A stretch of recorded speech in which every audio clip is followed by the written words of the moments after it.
कुरान की आयत है, वमन अअरज़ अन ज़िक्री फ़इन्न लहू मईशतन ज़न्का।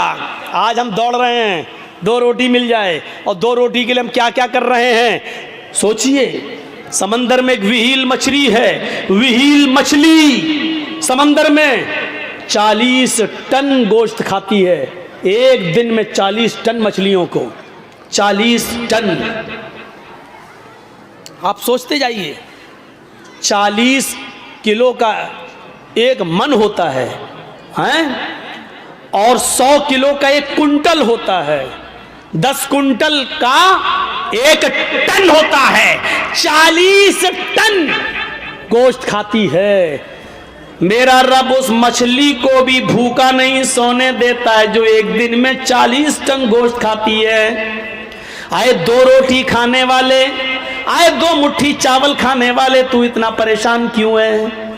तू इस 2 रोटी को कमाने के लिए किसी को धोखा दे रहा है, किसी के साथ गद्दारी कर रहा है, अपनी दुकान खोले बैठा है, मोबाइल का मैकेनिक है, किसी ने मोबाइल संभालने के लिए तुझे दिया, तुझे मालूम है कि 100 रुपए की लागत में ये मोबाइल संभल जाएगा, लेकिन तूने उससे 1000 मांग लिए। इसकी आईसी बिगड़ गई, इसकी ये बिगड़ गई, उसकी वो बिगड़ गई, ये चेंज करना पड़ेगा, वो चेंज करना पड़ेगा। हिसाब किताब जोड़ के आपने 1000 बता दिया और मामला 800 पे डन हो गया। ठीक है, हम 800 दे देंगे, 700 दे देंगे। आपने सोचा कि 100 की लागत है, 700 दे रहा है, 600 तो बच रहा है।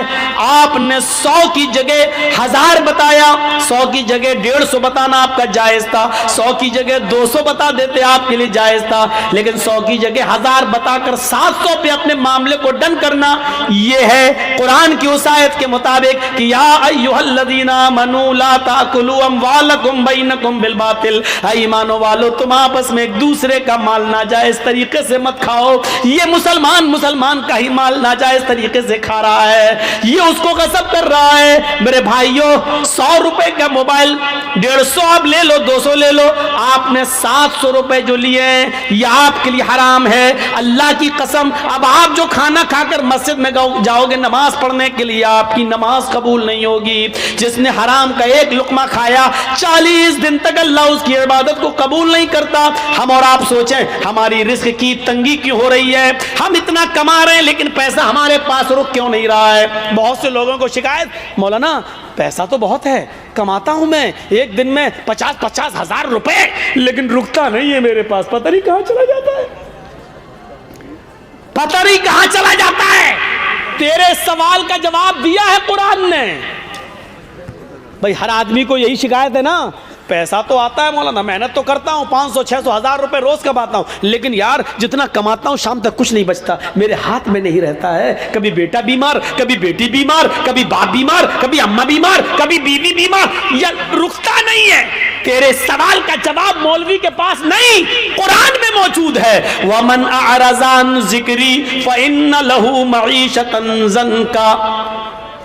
तुम अल्लाह के जिक्र से मुंह मोड़ोगे, एराज करोगे, तो अल्लाह कहता हम तुम्हारी रोजी को तंग कर देंगे। आइए 2-3 मिसालें सुन लीजिए, बड़ी अच्छी मिसालें दे रहा हूं। ये रोजी को तंग करना ये क्या है और जिक्र से मुराद क्या है? वमन अअरज़ अन ज़िक्री, जिक्र से मुराद नमाज। अल्लाह ने सूरह जुमा में फरमाया, फ़इज़ा क़ुज़ियतिस सलात या अय्युहल्लज़ीना आमनू इज़ा नूदिया लिस्सलाती फसआऊ इला ज़िक्रिल्लाह। जब तुम्हें जुमे की नमाज के लिए, जुमे की अजान के लिए बुलाया जाए, जुमे की अजान जब दी जाए, पुकारा जाए जुमे की नमाज के लिए, तो क्या कहा? फसआऊ इला ज़िक्रिल्लाह। तो तुम दौड़ पड़ो अल्लाह के जिक्र के लिए। इससे मुराद क्या है? नमाज के लिए। तो तुम चलो नमाज के लिए, जिक्र से मुराद नमाज। यहां अल्लाह ने क्या कहा? वमन अअरज़ अन ज़िक्री, जिसने मेरे जिक्र से एराज किया, मुंह मोड़ा, तो क्या कहा? फ़इन्न लहू मईशतन ज़न्का, हम उसकी रोजी तंग कर देंगे। एक बात याद रखिएगा, बहुत बहुत बहुत बड़े पॉइंट की बात बता रहा हूँ आपको। अल्लाह ने ये नहीं कहा कि नमाज छोड़ोगे तो रोजी तंग कर देंगे। छोड़ने वाले का तो वो तो मुसलमान ही नहीं है, वो अपने आप को मुसलमान समझता रहे।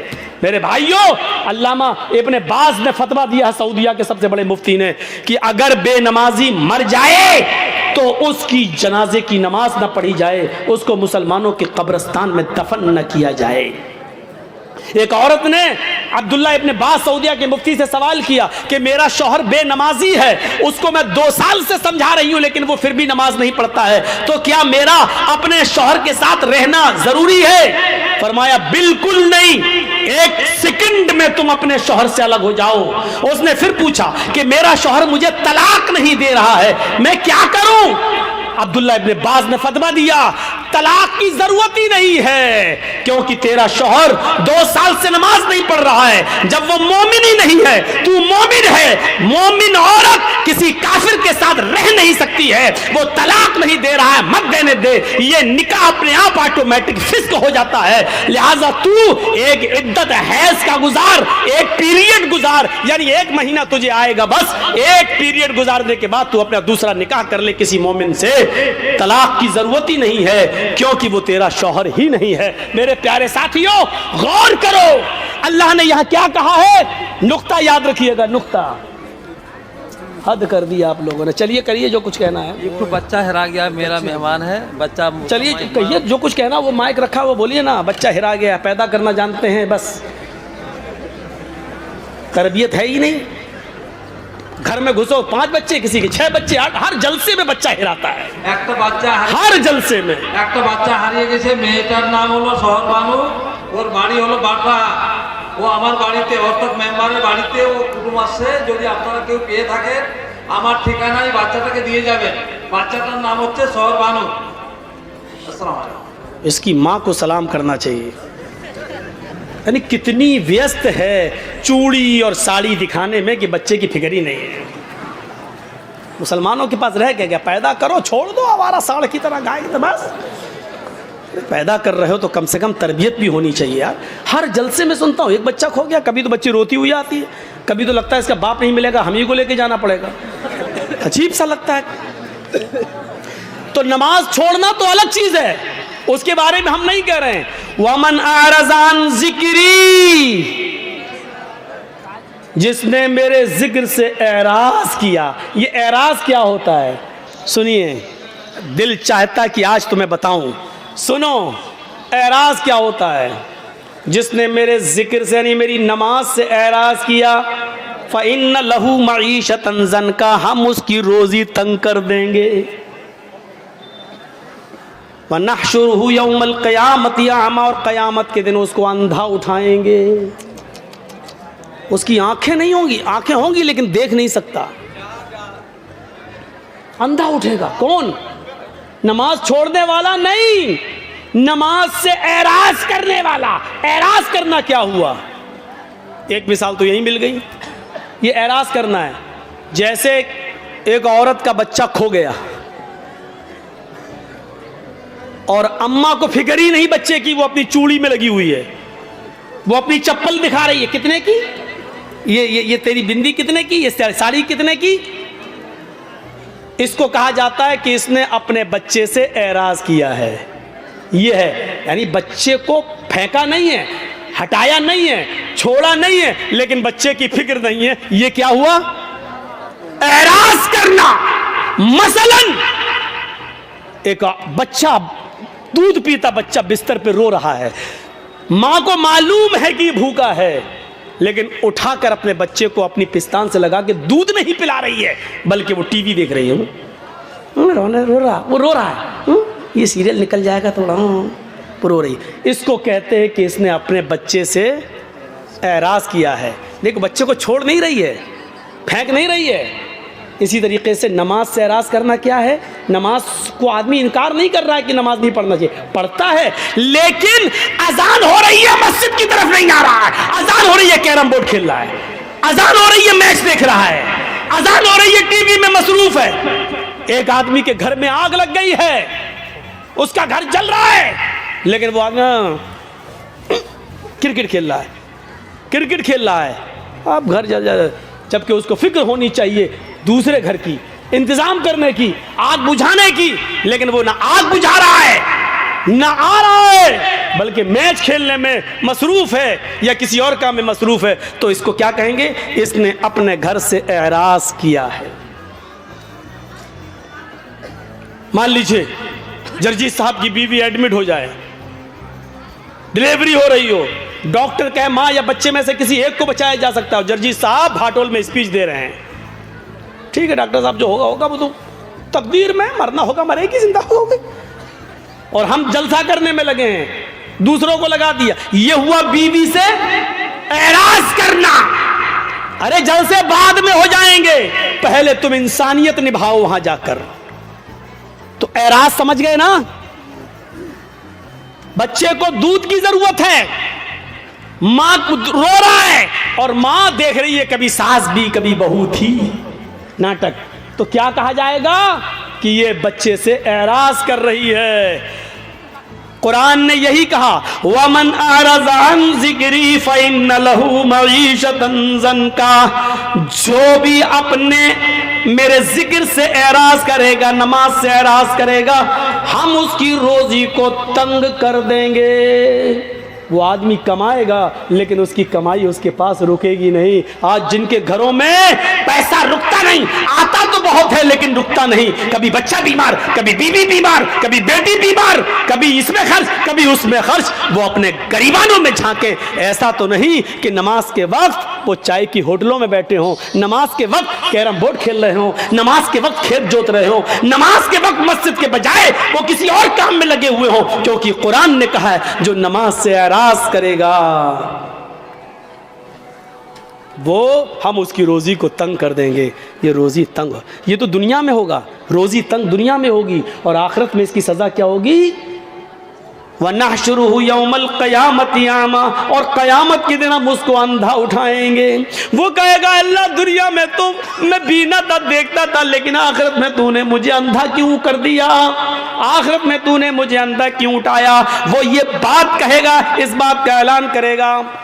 अल्लाह के जिक्र से एराज का बहुत ख़तरनाक अंजाम होता है। एक अंजाम मैं तुम्हें बताने जा रहा हूँ।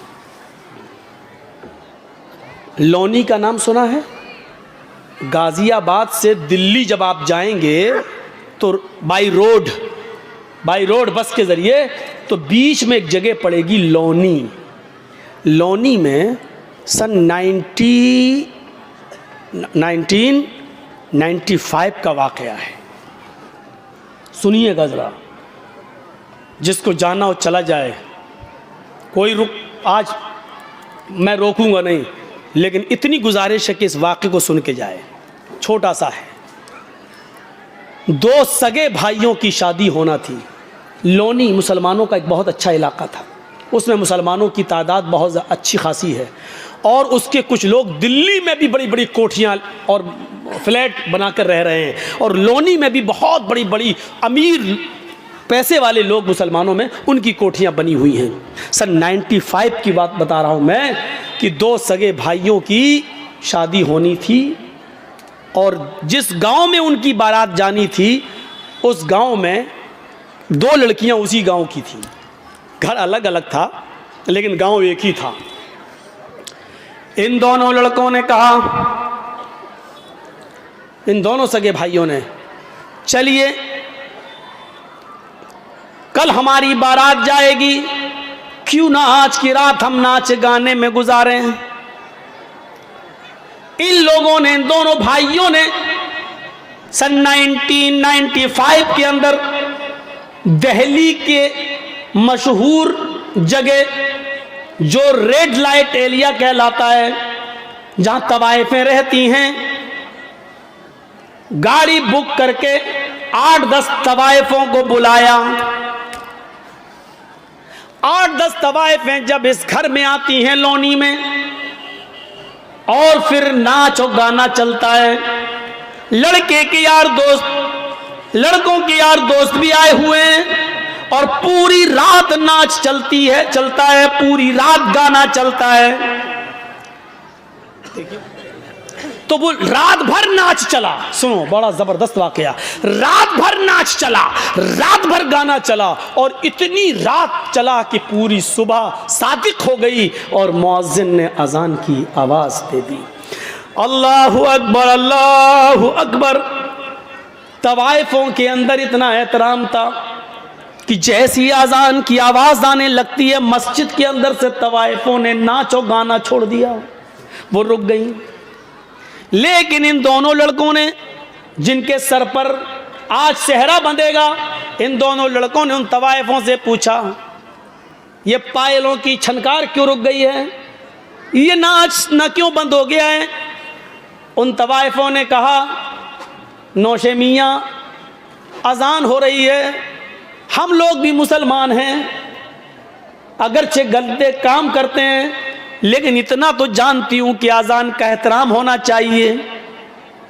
ये अजान हो रही है, अजान हो जाने दीजिए, उसके बाद हम अपना काम शुरू कर देंगे। इन दोनों लड़कों ने कहा, अजान दिन भर में 5 मरतबा होती है, ये तो होती रहेगी, लेकिन तुम थोड़ी रोज आओगी। चलो तुम अपने गाना गाना और नाचना शुरू करो। चूंकि तवाइफों को पैसा लेना था, एहतराम में रुकना भी उनका बेकार गया, और इन दोनों लड़कों के कहने पर उन्होंने फिर नाचना शुरू कर दिया। सर्दियों के दिन थे, तवाइफों को तो नाचते नाचते पसीना आ गया। सुबह 7 बजे तक ये नाच गाना चला। अब उन तवाइफों को पैसे वैसे दे दिए गए और उनसे कहा गया, चलो। उन तवाइफों ने कहा कि हम अकेले नहीं आए थे, अकेले जाएंगे भी नहीं, क्योंकि हम तवाइफों पर कभी भी और कहीं पर भी हमला हो सकता है, हर आदमी हमें बुरी नजर से देखता है। इन दोनों लड़कों ने एक गाड़ी ली और कहा कि तुम्हारी गाड़ी नहीं तवाइफों की आगे चलेगी, चलो गाजियाबाद से दिल्ली है ही कितना दूर, तुम्हें छोड़ के आते हैं। आज शाम को 4 बजे हम दोनों की बारात जाएगी, हम वहां से आ जाते हैं तुम्हें छोड़कर। तवाइफों की गाड़ी आगे आगे चल रही थी, इन दोनों भाइयों की गाड़ी पीछे पीछे चल रही थी। इन दोनों भाइयों की गाड़ी पीछे पीछे चल रही थी। कोहरा था, उस दिन मौसम बड़ा ठंडा था। तवाइफों की गाड़ी किसी तरीके से निकली और उसके बाद सामने से एक तेज रफ्तार ट्रक आ गया।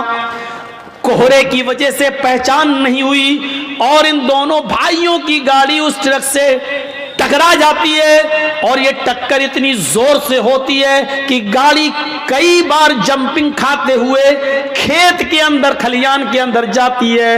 उन दोनों भाइयों के सर कुचल जाते हैं, सीना बाहर आ जाता है, भेजा निकल जाता है। उन दोनों भाइयों को मैं पहचानना मुश्किल हो गया कि बड़े भाई की शक्ल कौन सी है और छोटे भाई की शक्ल कौन सी है। कपड़े जो पहने थे उन कपड़ों की वजह से अलग अलग किया गया कि ये इसका है, ये इसकी है। मेरे प्यारे साथियों, अल्लाह के जिक्र से एराज का अंजाम आपने देखा है, क्या हुआ है। ये नमाज का वक्त था, इसने नमाज को छोड़कर नाच गानों में मस्त हो गया। फिर उन तवाइफों को छोड़ने वहां गया। अंजाम ये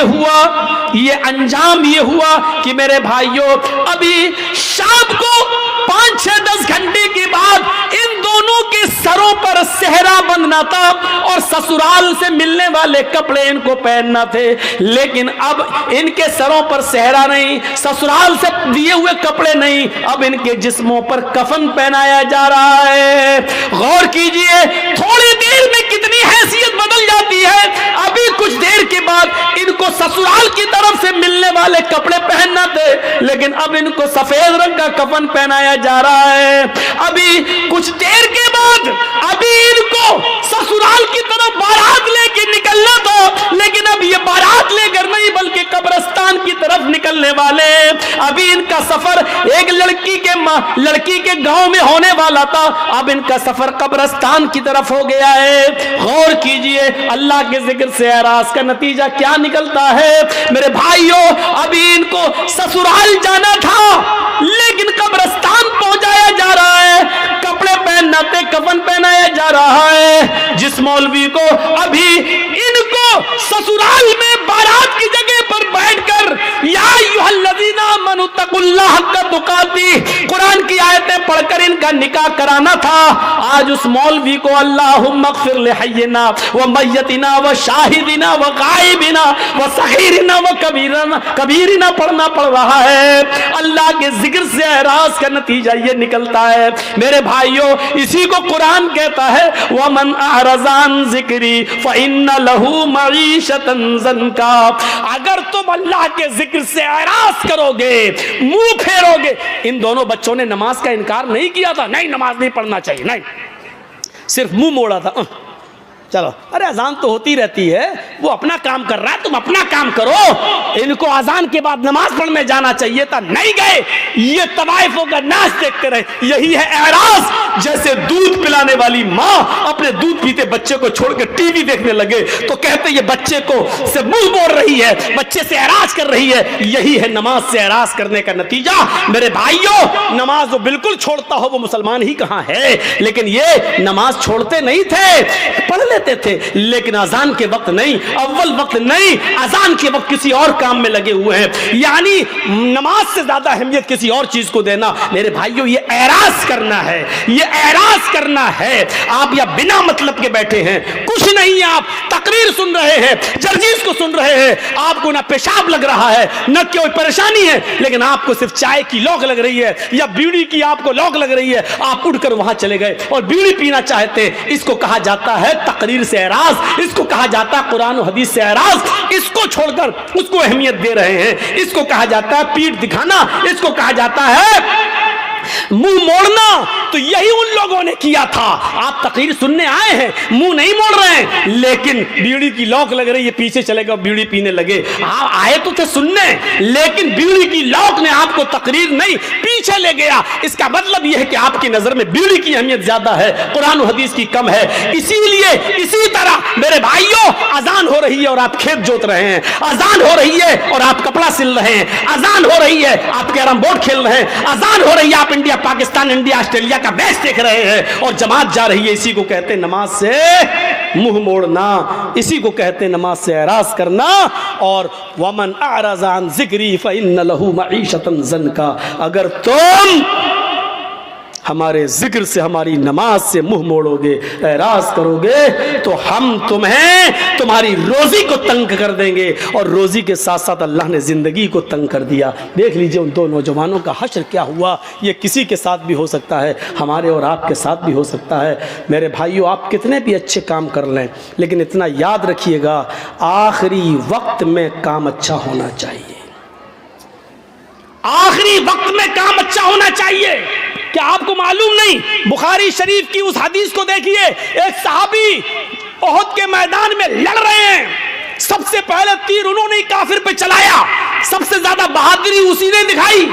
लेकिन एक सहाबी ने अल्लाह के नबी से कहा, अल्लाह के रसूल, माशाअल्लाह, देखो कितना अच्छी तरीके से लड़ रहे हैं, सबसे पहले तीर उन्होंने चलवाया, सबसे पहले काफिर पर हमला उसी ने किया, माशाअल्लाह, देखिए कितना खूब लड़ रहे हैं। अल्लाह के नबी ने फरमाया, हाँ लड़ तो रहे हैं, लेकिन है तो वो जहन्नमी।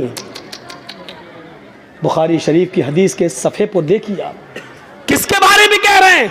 सहाबी के बारे में। किसके बारे में कह रहे हैं? जो लड़ रहा है उसके बारे में, मैदान जंग में। ये सहाबी कहते हैं, मेरा दिमाग चौंक गया। जो आदमी जिहाद कर रहा हो, जो आदमी तीर चला रहा हो, जो आदमी तलवार चला रहा हो, जो आदमी काफिरों में घुस के लड़ रहा हो, और उसको अल्लाह के नबी कह रहे हैं ये तो है जहन्नमी। वो कहते हैं कि मुझे फिक्र हुई किस तरह चल के देखें कि आदमी कैसे जहन्नमी है। देखें तो वो चुपकी चुपकी उसको देखने लगे।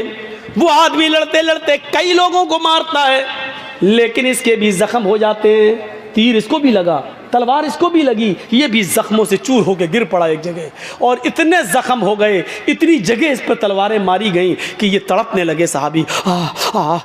जब उन्होंने देखा कि तड़प बर्दाश्त से बाहर है, तकलीफ बर्दाश्त नहीं कर सके, दूसरा सहाबी देख रहा है कि देखें क्या होता है। ये जमीन पर पड़े हैं, जख्मों की तकलीफ बर्दाश्त नहीं कर पा रहे हैं। ये उठते हैं और तलवार लेकर जमीन पर गाड़ते हैं, तलवार लेकर ज़मीन पे गाड़ते हैं, और अपना ये सीने का ये बीच वाला हिस्सा जो होता है, ये पिसली, दोनों पिसलियों के दरमियान, इस पर तलवार की नोक को इस पर रखते हैं और पूरा वज़न उसके ऊपर डालकर उसके ऊपर चढ़ जाते हैं, और तलवार यहाँ से घुसती और यहाँ से निकलती है, और ये इंतकाल, मर गए। शहीद तो नहीं कहेंगे क्योंकि इनका जो इंतकाल हुआ, ये तलवार जो घोंपी उधर चली गई, तो ये सहाबी वो मर गए। अल्लाह के नबी के पास जो देख रहा था सहाबी, वो आए और आकर कहा, अशहदु अन्नका अशहदु अन्ना मुहम्मद अशहदु अल्ला इलाहा इल्लल्लाह व अशहदु अन्ना मुहम्मदन अब्दुहु व रसूलुहु। आपने कहा तुम तो पहले ही से मुसलमान हो, आज ये कलमा पढ़ने की क्या ज़रूरत?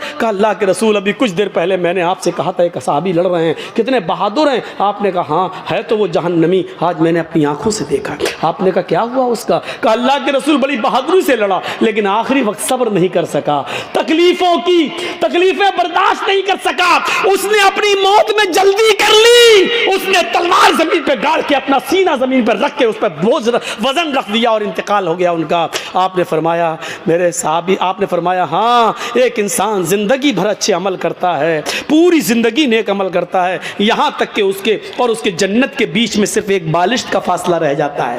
एक बालिश यानी इतना अमल और कर ले कि वो जन्नत में चला जाए, लेकिन वहीं से अल्लाह उसको बदल देता है और जहन्नम जैसे अमाल करवाता है। मेरे भाइयों गौर करो, उस सहाबी ने कभी नमाज नहीं छोड़ी, उस सहाबी ने कभी रोजा नहीं छोड़ा, उस सहाबी ने कभी और कोई जंग नहीं छोड़ी, उस सहाबी ने कुछ नहीं, हमेशा नमाज, तहज्जुद की पाबंदी, सब कुछ। लेकिन जहन्नम में क्यों जा रहे हैं? क्योंकि उन्होंने खुदकुशी कर ली जो हराम है, खुदकुशी कर ली जो हराम है। अगर तुम्हें तकलीफ हुई थी तो उस पर सब्र करते, अल्लाह रब्बुल आलमीन इस तकलीफ को तुम्हारे गुनाहों का कफारा बनाता और सब्र करते तो अल्लाह तुम्हें जन्नत देता। लेकिन उन्होंने मौत में जल्दी कर ली, तकलीफ बर्दाश्त नहीं हो सकी और इंतकाल। अल्लाह के नबी ने कहा वो जहन्नम के अंदर जाएंगे।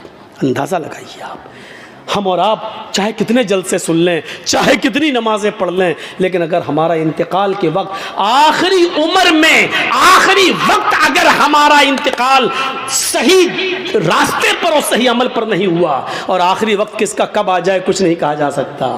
हम कल मर जाए, कल मौत आ जाए, किसको मालूम है कब किसका इंतकाल हो जाए? क्या किसी ने गारंटी ली है? हजरत अब्दुल्लाह इब्ने उमर फरमाते हैं कि अल्लाह के नबी ने मेरा कांधा पकड़ा, ये कांधा, अखज़ बिमन कबिय फकाल या अब्दुल्लाह कुन फी दुनिया कअन्नका गरीब औ आबिरु सबील इज़ा अमसैता फला तंतज़िर सबह व इज़ा अस्बहता फला तंतज़िर मसा।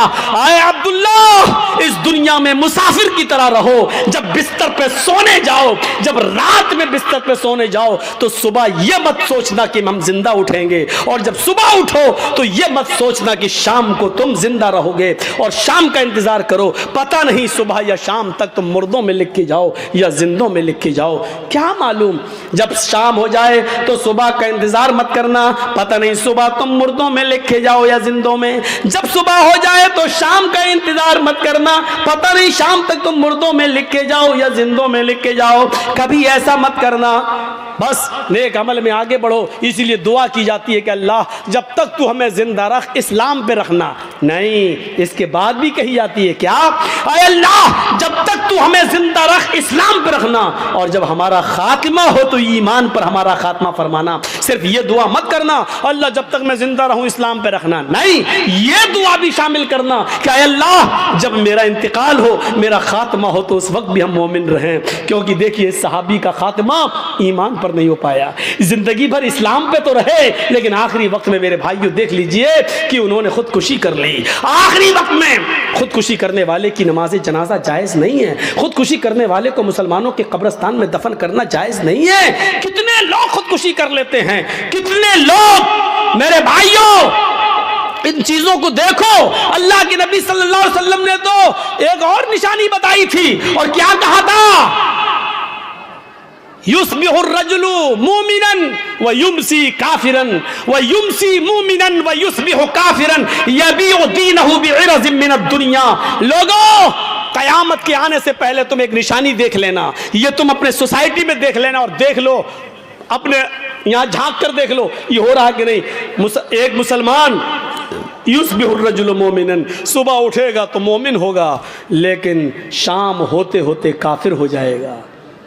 शाम को मोमिन होगा, सुबह उठते उठते काफिर हो जाएगा। ये कौन होगा? युस्बिहु रजुलु मोमिनन, एक मुसलमान सुबह उठेगा तो मोमिन होगा, उसने फजर की नमाज जमात के साथ पढ़ी होगी, फजर के बाद कुरान की तिलावत की होगी, सुबह सूरज निकलने के बाद सदका और खैरात किया होगा, गरीबों की मदद की होगी, लेकिन शाम होने से पहले पहले वो काफिर हो जाएगा। इशारा क्या है? ये सब कुछ करने के बावजूद इलेक्शन में खड़ा है, नेता है, मुसलमान है, लेकिन जिस बस्ती से लड़ रहा है वहां हिंदू भाइयों की तादाद ज्यादा है। उनको खुश करने के लिए और उनका वोट लेने के लिए वो उनके मंदिर में भी जाएगा, टीका भी लगा लेगा और मूर्ति के ऊपर हार भी चढ़ा देगा। मेरे भाइयों, ऐसे लोगों के बारे में फरमाया युस्बिहु रजुलु मोमिनन, सुबह देखोगे कि वो हालत ईमान में उठेगा, लेकिन शाम होने से पहले पहले वो काफिर हो जाएगा। अपनी सोसाइटी पर, अपने समाज में नजर डाल के देखो कि ऐसे कितने लोग मौजूद हैं जो गैर मुस्लिमों का वोट पाने के लिए टीका भी लगा लेते हैं और मूर्तियों पर हार और फूल भी चढ़ा देते हैं। हमारे हिंदुस्तान का कानून हमें जबरन मजबूर नहीं करता है। हमारे इंडिया का लॉ ये कहता है कि आप मुसलमान हैं, आप इस्लाम पर खूब जोर से अमल कीजिए, लेकिन आप हिंदू धर्म को या किसी भी धर्म को बुरा मत कहिए।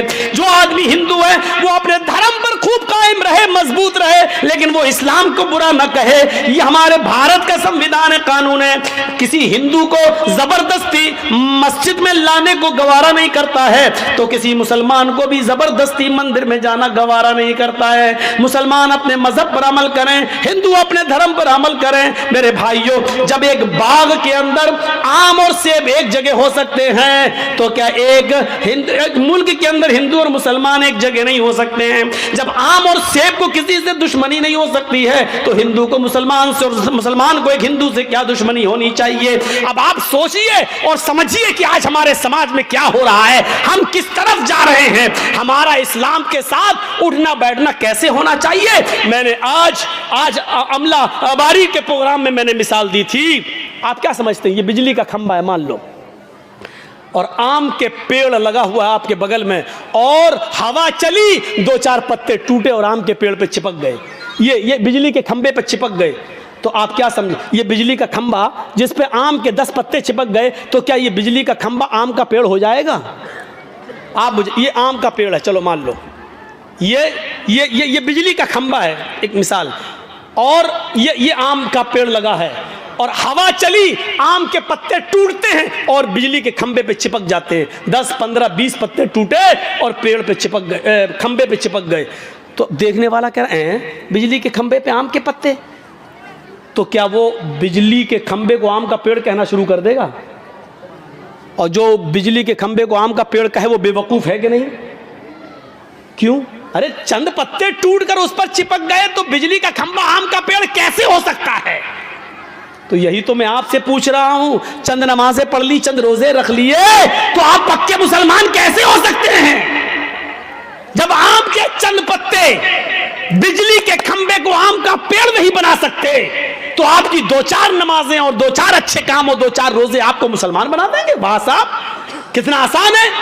जिस तरीके से आम के पेड़ पर टूटकर बिजली के खंभे पर चिपके हुए पत्तों से बिजली का खंभा आम का पेड़ नहीं बन सकता, और जो उसको आम का पेड़ कहेगा वो पागल है, उसी तरीके से 2-4 नमाजें और 2-4 रोजे रखने के बाद कोई आदमी किसी को मुसलमान समझता है तो वो भी पागल है। अब आम का पेड़ किसको कहोगे? जो अपनी जड़ से भी आम हो, जो अपने तने से भी आम हो, जो अपनी शाखाओं से भी आम हो, जो अपने पत्तों से भी आम हो, और जो अपने फल से भी आम हो, उसको आप कहेंगे क्या? आम का पेड़। तो हम मुसलमान उसी को कहेंगे जो जड़ से, जिसके अंदर इस्लाम घुसा हो, उसके तना भी इस्लामी हो, उसके पत्ते भी, उसका उठना बैठना, लेटना, सोना, जागना, खाना पीना, सब, शादी, नमाज, रोजे, सब कुछ इस्लामी हो। क्या हमारी शादियां इस्लामी हो रही हैं? शादी करके देखिए, जिस बस में लड़के बैठे हैं बारात में जाने के लिए, उसी बस में लड़कियां भी बैठी हैं और ही हा हा हो रही है, लिपस्टिक लगा के घुसी जा रही हैं, लग रहा है जैसे अपने आदमी का खून पी के आई हूं। देख लीजिए आप, नंगा नाच बारात में नाचा जाता है, और उसी बारात के अंदर लड़के और लड़की की दूल्हा और दुल्हन की पूरी वीडियो बनाई जाती है। वीडियो मेरे भाइयों, हम अपने मुआशरे पर ज़रा गौर करके देखें कौन सी चीज़ इस्लामी है। जब हमारी ये चीज़ इस्लामी नहीं है तो हम मुसलमान कैसे बिजली के खंबे को आम के चंद पत्ते आम का पेड़ नहीं बना सकते, हमारी 2-4 वक्त की नमाजें हमें मुसलमान नहीं बना सकती हैं। आम का पेड़ तभी होगा जब वो अपनी जड़ में आम हो, अपने पत्तों में आम हो, अपने फल में आम हो। आप अपने जड़ से मुसलमान हो, आपका उठना बैठना, सोना जागना, खाना पीना, शादी ब्याह सब इस्लामी हो, तब आप मुसलमान कहलाए जाएंगे। इस्लाम के साथ हमारा मामला कैसा होना चाहिए। ये पानी का एक गिलास है हमारे हाथ में, इसमें पत्थर डाल दो। पानी का गिलास भरा है, एक पत्थर डाल दिया, 2 दिन के बाद आप देखेंगे पत्थर भी दिख रहा और पानी भी दिख रहा है। इसका मतलब क्या है, पानी ने पत्थर को कबूल नहीं किया और पत्थर ने पानी को कबूल नहीं किया। 2 दिन के बाद जर्जीस ने पत्थर निकाला और बाहर फेंक दिया, यानी पानी में 2 दिन पत्थर पड़ा रहा, लेकिन जब चाहा तब हमने पत्थर को निकाल के बाहर फेंक दिया। इसका मतलब क्या है कि पानी पत्थर को कबूल नहीं कर रहा है और पत्थर पानी को कबूल नहीं कर रहा है। हमारा और आपका मामला इस्लाम के साथ ऐसा नहीं होना चाहिए कि जब चाहो इस्लाम हमारे अंदर से निकाल दो और जब चाहो इस्लाम से हमें निकाल दो, ऐसा नहीं होना चाहिए। जर्जीस साहब के हाथ में पानी का गिलास है, जलेबी बनती है ना, जलेबी उसमें रंग डलता है ना, कलर। जर्जीस साहब ने रेड कलर, खाने वाला लाल कलर पानी में डाल दिया। अब आप देख लीजिए, पानी थोड़ी देर में 1 मिनट के अंदर लाल रंग का हो गया, पीला रंग डाल दिया, पीला रंग का हो गया। अब आप पानी से रंग को अलग करिए, नहीं होगा, हो जाएगा। पानी में रंग घुल गया, अब आप रंग को पानी से अलग कर देंगे, नहीं कर पाएंगे। और पानी से रंग को अलग कर देंगे, नहीं कर पाएंगे। यानी पानी ने रंग को एक्सेप्ट कर लिया और रंग ने पानी को अपने रंग में रंग लिया। अब कितनी भी कोशिश करो, ना पानी रंग को छोड़ेगा, ना रंग पानी से अलग होगा, क्योंकि दोनों ने एक दूसरे को पक्के तरीके से चिपका लिया है। अब पानी रंग से दूर नहीं और रंग पानी से दूर नहीं। हमारा इस्लाम के साथ यह व्यवहार होना चाहिए। इस्लाम हमारी जिंदगी में ऐसे घुल जाए कि हमें इस्लाम से दूर किया जाए तो ना हो सके, और इस्लाम को हमसे दूर किया जाए तो इस्लाम हमसे दूर ना हो। ऐसे बहरूपियों की तरह नहीं जो किसी मंदिर में जाकर धर्म चेंज कर लें। ये पानी और पत्थर के थे, जब चांद निकाल के फेंक दिया। हम आपसे गुजारिश करते हैं कि आप इस्लाम को रंग की तरह अपनी जिंदगी में घोलिए। जब ये इस्लाम रंग की तरह आपकी जिंदगी में घुलेगा तो ना इस्लाम आपसे अलग होगा, ना आप इस्लाम से अलग होंगे। और देख लो, हजरत बिलाल को जब चारों तरफ से घेर लिया, गरब रेत पे लिटा दिया, भारी पत्थर उनके सीने पे रख दिया और कहा इस्लाम छोड़ो, तो उन्होंने क्या कहा, अल्लाहु अहद अहद अहद, अल्लाह एक है, एक है, एक है, मैं कैसे छोड़ दूं। वो इस्लाम मेरी सांसों में घुल गया है। जैसे पानी से रंग अलग नहीं हो सकता, पानी को फेंका जा सकता है, पानी को बिटाया जा सकता है, लेकिन रंग को अलग नहीं किया जा सकता। ऐसी बिलाल से रूह निकाली जा सकती है, लेकिन इस्लाम को नहीं निकाला जा सकता। मेरे भाइयों, ये मिसाल पेश की। सुमैया को उनकी शर्मगाह में नेजा दाखिल कर दिया गया, शर्मगाह में नेजा। कह रही है सब्बित कदमी अला दीनिक, मेरे दीन को बचा लेना अल्लाह। ये नहीं कह रही मेरी जान बचा लेना अल्लाह, ये मुझे बहुत सता रहा है, बड़ी तकलीफ दे रहा है, इसकी दी हुई तकलीफ से कहीं मैं इस्लाम दीन न छोड़ बैठूं। अरे अल्लाह, मेरे दीन की हिफाजत करना। फिर सुमैया की जान ले ली गई। 2 ऊंट मंगाकर 2 पैर बांध दिए गए, एक का पैर पूरब की तरफ चेहरा और दूसरे ऊंट का चेहरा पश्चिम की तरफ किया। कहा सुमैया, इन कोड़े को मारने जा रहा हूं, ये ऊंट भागेंगे, तू चिर जाएगी, बीच से तेरे 2 टुकड़े हो जाएंगे। कहने लगी गवारा है, लेकिन इस्लाम छोड़ना गवारा नहीं है।